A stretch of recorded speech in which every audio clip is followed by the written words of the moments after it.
ओम गुरुवे नमः। प्यारे हरिभक्तों, अब जो हम विषय ले रहे हैं आज वो ले रहे हैं कि मूर्ति पूजा इस पृथ्वी पर कब से शुरू हुई। बहुत ही सुंदर विषय है और समझने वाला भी है कि मूर्ति पूजा आखिरकार क्यों की जाती है, इसके पीछे का रहस्य क्या है। ये सभी जानते हैं कि मधु कैटभ नाम के दो असुर पैदा हुए थे और यह भी उनके बारे में कहा जाता है कि ये जब भगवान विष्णु अपने विष्णु लोक में अपने शयन कक्ष में आराम कर रहे थे तो उनके कान से, आदमी के कान से जो तरल पदार्थ निकलता है उस पदार्थ के कारण मधु और कैटभ का जन्म हुआ। बहुत ही सुंदर विषय है ये। वो विषय ज्ञान है कि जिसका स्मरण बहुत कम लोगों को हो पाता है और होता है। अब जब वो दो मधु और कैटभ जब दो पैदा हो गए, अब पैदा होने के बाद विष्णु जी ने देखा, क्योंकि अब विष्णु का अंश था तो वो तो एकदम उसी समय उन्होंने राक्षस रूप ले लिया। अब उन्होंने विष्णु भगवान को तो कुछ कहा नहीं, लेकिन उन्होंने क्या करा, वहां से वो निकल गए। वो इस प्रकार निकल गए जैसे एक कैदी जेल से छूट के भागता है और आके उन्होंने जो है ब्रह्मांड में उथल पुथल मचाना शुरू कर दिए। अब उन्हें कुछ नहीं मिला, वो देखते देखते गए, वो हर जगह शून्य मिला, शून्य शून्य ही शून्य, कहीं कुछ नहीं। न उसमें ग्रहों की वो थी, न कुछ था, कुछ नहीं था। और कुछ भी न होने के कारण जो है उनको केवल एक ही स्थान मिला, वो मिला ब्रह्मलोक। वो वहां से ब्रह्मा जी के पास जब चले गए ब्रह्मलोक में, तो उन्होंने ब्रह्मा जी को देख के उन पे क्रोध करना शुरू कर दिया और ब्रह्मा जी को मारने के लिए उनके पीछे दौड़ पड़े। अब ब्रह्मा जी ने जो है अपने को सुरक्षित करने के लिए वह जो है वहां से सीधा भगवान विष्णु के पास गए। उन्होंने बोला, नारायण ये आपने क्या कर दिया, ये तो ऐसे असुर हो गए, ये तो मुझे ही, मेरा ही हरण करना चाह रहे हैं, मुझे ही मारना चाह रहे हैं, अब क्या होगा। तब भगवान विष्णु जो है उन्होंने अपना सुदर्शन चक्र उठाया और चक्र के द्वारा उनकी मृत्यु हो गई, उनकी गर्दन काट दी और उनकी मृत्यु हो गई, वो जो है मर गए। लेकिन अब उसके बाद जो है आपने ऋषि कश्यप का नाम तो सुना ही है, और ऋषि कश्यप और माता दिति का जब पुत्र हुए तो उसमें देवता दिति के पुत्र में देवता न उत्पन्न होके राक्षसों की उत्पत्ति हुई। अब दिति, जबकि कश्यप के स्त्रियां तो दोनों ही थी, देवताओं की माता भी और असुरों की माता भी, लेकिन दिति पर राक्षस पैदा क्यों हुए, इसके पीछे का एक बड़ा महत्वपूर्ण राज मैं आपको बतलाता हूँ। यह बहुत सुनने और समझने वाली बात है। ऐसा है कि हमारे शास्त्रों में, वेदों में ये लिखा हुआ है, जब पुरुष का विवाह हो जाता है तो उसके मिलन के लिए जो समय है वो रात्रि का होता है। बहुत सुंदर विषय बता रहा हूँ आपको, रात्रि का होता है।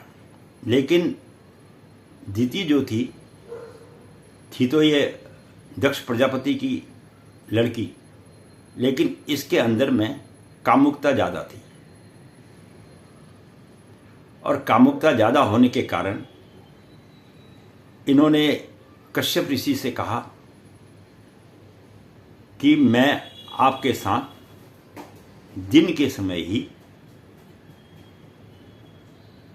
मिलन करना चाहती हूं। बाकी तो समझने वाले समझ जाते हैं मिलन का क्या मतलब है। तो दिन में जो व्यक्ति आज हो या सतयुग त्रेता द्वापर कोई भी युग में जो व्यक्ति दिन में स्त्री के साथ मिलन करता है, उसके द्वारा जो संतान उत्पत्ति होती है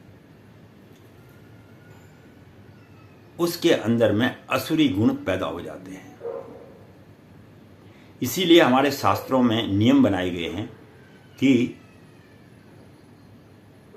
मिलन जो है वो रात्रि का समय ही होना चाहिए, ना कि दिन के समय में। और दूसरी बात यह है कि क्रोध में कभी मिलन नहीं करना चाहिए। जो व्यक्ति स्त्री आपस में बिना क्रोध के मिलन करते हैं, उनकी संतान जो पैदा होती है वो एक सुयोग्य और सुपात्र पैदा होती है। और जब व्यक्ति नशा इत्यादि करके स्त्री के पास जाता है और उसकी आत्मा को दुखा के उसके पास में संभोग करने जाता है, ऐसी स्थिति में जो उसमें विकारता पैदा होती है, वह विकारता उसके होने वाले संतान पर पड़ती है। बहुत सुंदर बात मैं आपको बता रहा हूँ, ये बिल्कुल सत्य बात समझिए। इसलिए हमारे शास्त्रों में मिलन का समय जो है रात्रि का रखा गया है। अब ये तो खैर दिति के और कश्यप ऋषि के राक्षस होने के पुत्र के विषय में है।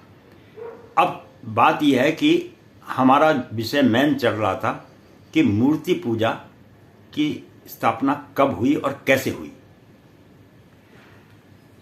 अब कश्यप ऋषि के जब दो पुत्र हिरण्याक्ष और हिरण्यकश्यपु हुए तो ये दो असुर पैदा हुए और इन्होंने जो है पूरी ब्रह्मा जी को प्रसन्न करके पूरी पृथ्वी पर उदंड मचा दिया। अब उदंड मचा दिया तो उस समय में क्या था कि जो ऋषि मुनि थोड़ा बहुत तपस्या वगैरह करते थे तो वो किसी भी भगवान की मूर्ति वगैरह नहीं रखते थे। एक दिव्य ज्योति के रूप में वो हृदय में भगवान का स्मरण किया करते थे। लेकिन जब मधु कैटभ की मृत्यु के बाद कुछ ऋषियों ने एक मिट्टी में जो है थोड़ा सा लीप कर भगवान विष्णु की मूर्ति बना दी।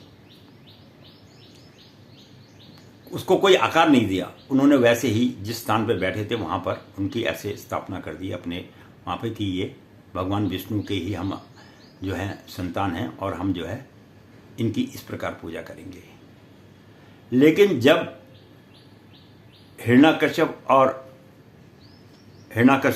को और दूसरा जो है उसके भाई को जब ये पता लगा कि ये लोग तो भगवान विष्णु की इस प्रकार से पूजा करते हैं, तो ये तो इसीलिए जो है लोग हमको नहीं पूछते हैं और जो है भगवान विष्णु को पूछते हैं। तो हिरण्याक्ष और हिरण्यकश्यप ने जो है जब पृथ्वी का भी हरण कर लिया और इस तरह से भक्त प्रहलाद को भी मारना चाहा, कई चीजें चाहा, तो उस समय में भगवान नरसिंह ने अवतार भी लिया और उनको मारा भी। लेकिन उससे पहले हिरण्याकश्यप ने अपने राज्य में क्या पूरे पृथ्वी पर अपनी मूर्तियां बनवानी शुरू कर दी और कहा कि आप भगवान विष्णु को ना पूजकर मुझे पूजो, तुम्हारा ईश्वर मैं ही हूं। तो उसने कुछ शिल्पकारों को बुलाया और अपने मूर्ति बनाना शुरू कर दिया और उसकी स्थापना भी कर दी। और कुछ लोगों ने पूजा और कुछ लोगों ने नहीं पूजा। जिन्होंने नहीं पूजा उन्हें मार दिया, जिन्होंने पूजा तो उसको उसने छोड़ दिया। तो इस प्रकार से जो है वहां से जो है मूर्तियां बननी शुरू हो गई और धीरे धीरे धीरे धीरे कर कर सतयुग समाप्त हुआ। फिर त्रेता युग आया। तो त्रेता युग में भगवान विष्णु की मूर्ति तो लोग पूजते थे, लेकिन अन्य देवताओं की मूर्ति उस समय तक नहीं चलन में थी। और द्वापर युग में आकर भगवान राम की भी लोगों ने मूर्तियां रखनी शुरू कर दी। और इस प्रकार से जो है जब द्वापर युग आया तो भगवान श्री कृष्ण का लीलाओं का वर्णन आप सभी लोग जानते ही हैं, उनका वर्णन करना शुरू कर दिया। फिर उसके बाद से कई ऋषि वगैरह हुए जिनको लोग अपने गुरु मानते थे। लोगों ने उनको गुरु के रूप में, साक्षात उनके साथ बात नहीं करने के कारण उनको गुरु के रूप में उनकी मूर्ति की स्थापना कर दी। तो धीरे धीरे मूर्तियों का जो है चलन पृथ्वी पर हो गया। फिर द्वापर युग जब समाप्त हुआ, कलयुग आया। तो कलयुग के मनुष्य को पता लगा कि त्रेता युग में, द्वापर युग में, सतयुग में इस प्रकार से भगवान विष्णु नारायण ने जो है अनेकों प्रकार के व्यक्ति को बचाने के लिए कार्य किए और उनकी जो है स्थापना कर दी। तो कलयुग में आके मूर्तियों का विशेषकर ज्यादा प्रचलन हो गया। अन्यथा आपने कभी माता वैष्णो देवी में आप गए होंगे, आपने वहां पर माता वैष्णो देवी की जो मूर्ति अब लोगों ने रखनी शुरू कर दी है, लेकिन पहले यह मूर्ति नहीं थी। ये एक पिंड रूप में था, जिसे आज भी पिंड रूप में पूजा जाता है। और इसी प्रकार भगवान शंकर को भी जिन जिन लोगों ने माना, उन्होंने उनकी मूर्तियां ना बना के उनको पिंड रूप में, लिंग रूप में कहो, पिंड रूप में कहो, पूजना शुरू कर दिया। आज भी जब कभी इस पृथ्वी पर इस कलयुग में माता पिता की मृत्यु हो जाती है और मृत्यु होने के बाद कई लोगों के पास में उनकी, जैसे पहले फोटो वगैरह नहीं होती थी, अब तो लोगों ने फोटो वगैरह रखना शुरू कर दिया है। तो जब फोटो वगैरह नहीं होती तो वो अपने पितृ के लिए एक कुटिया बना देते थे, जिनको बोलते थे पितृ की कुटिया, और उनको पितृ को देवता के रूप में पूजते थे। तो वहां पर भी पत्थर रख दिए जाते थे और उन पत्थरों को ही पितृ मानते थे और उनको पूजते। आज भी कई स्थानों पर जब पितृ पूजा होती है वहां फोटो कोई नहीं लगता, उनकी जगह पर एक पिंड रूप में गोल पत्थर रख दिया जाता है और उन्हीं को पितृ मानकर उनसे जो है अपने जीवन के कष्ट को दूर करने के लिए प्रार्थना की जाती है। तो इस प्रकार से कलयुग में आकर मूर्ति पूजन का विधान जो है थोड़ा बढ़ गया है। और यहाँ पर मैंने आपको पहले ही बताया था कि मनुष्य की जो उम्र है 120 साल की है। अब लोग कहेंगे पुण्य जी आप तो 120 साल का, यहाँ लोग 80 साल में ही बोल जाते हैं। उसके लिए भी मैंने आपको पीछे वीडियो में दिया कि आदमी 120 वर्ष तक किस प्रकार बच सकता है, पर बशर्ते उसके लिए नियम और धर्म होना चाहिए। अब नियम धर्म तो लोगों का रहा नहीं कुछ। आज जब मर्जी आए, जो मर्जी मन में आए वो खा लिया, जो मर्जी मन में आए वो पी लिया, जो मर्जी आए मन में वो नशा कर लिया। अब इस प्रकार से जब आदमी करेगा तो उसको 120 वर्ष की आयु किस प्रकार मिलेगी। तो 120 वर्ष की आयु जो मैं बतला रहा हूँ, इसमें मेन जो मुख्य कारण है वो क्या है कि इस कलयुग में आदमी का जो मस्तिष्क है वो सतयुग और त्रेता और द्वापर के अपेक्षा ज़्यादा विकसित है। इसीलिए बहुत कम समय में आदमी अत्यधिक खोज करने लग गया है। ये बहुत ही सुंदर विषय है। देखो, ऐसा है, भागवत कथा अपने में एक अलग चीज़ है, वेद भी अपने में एक अलग महत्व रखते हैं, पुराण वगैरह भी रखते हैं, लेकिन कुछ माँ सरस्वती की कृपा होती है जिसके कारण कभी कभी कोई ऐसे पुरुष मिल जाते हैं जो जीवन में कुछ ज्ञान की अनुभूति करा देते हैं।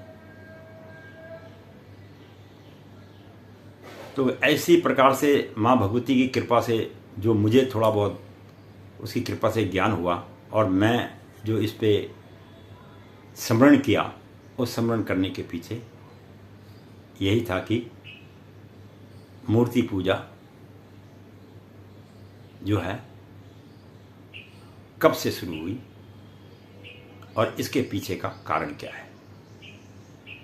आपको वीडियो देखने के लिए बहुत बहुत धन्यवाद। मैं पंडित गिरीश तिवारी अपनी वाणी को यहीं पर विश्राम दूंगा और आशा करता हूँ आगे भी बने रहिए और ज्ञानवर्धक चीज़ें सुनते रहिए। जितना आप लोग कई महीनों तक बैठ के ज्ञान की प्राप्ति करेंगे, ऊपर वाले की कृपा से मैं आपको ये 10-15 मिनट की वीडियो में ही संपूर्ण ज्ञान देने की कोशिश करता हूँ। धन्यवाद।